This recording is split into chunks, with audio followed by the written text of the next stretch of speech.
En direct de la capitale nigérienne, Niamey, selon différentes sources, l'ambassadeur de France au Niger, Sylvain Ité, aurait quitté par avion tôt ce mercredi. 6 collaborateurs auraient embarqué avec lui dans un avion en direction d'N'Djamena au Tchad, puis à Paris. L'avion, un volcan gouvernemental qui stationnait depuis samedi dernier dans la capitale du Niger, Niamey. Ce départ, il faut le dire, marque la fin d'un bras de fer qui devenait intenable. Depuis un mois, si aucun heurt n'a été déployé, des manifestations se succédaient un peu partout dans la capitale nigérienne, Niamey. L'ambassadeur de Chi, de son visa diplomatique par les militaires ici au Niger, ne pouvait plus sortir sans s'exposer à une arrestation.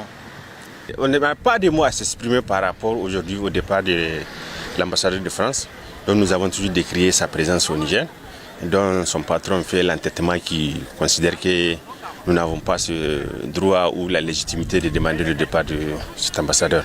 C'est vraiment une joie, une fierté et vraiment un sentiment de fierté que je ne peux pas l'exprimer.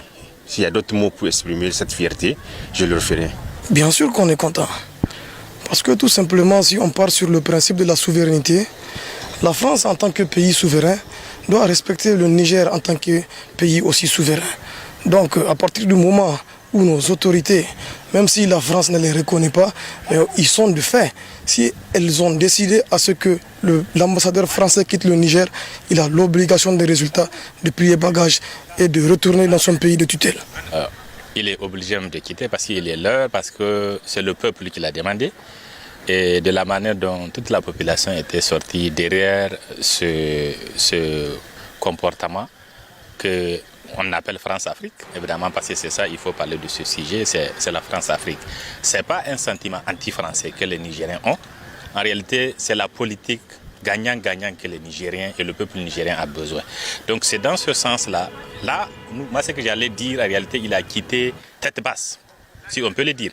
Parce qu'en réalité, la France est une référence en matière de diplomatie.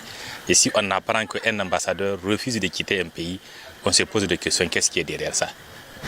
Et encore, il faut le dire, dimanche dernier, Emmanuel Macron a annoncé que les 1500 soldats déployés au Niger dans la lutte anti-djihadiste quitteraient le pays d'ici fin de l'année, avalissant ainsi une autre demande de pouvoir nigérien. Oumarou Issa, RT, Niamey, Niger.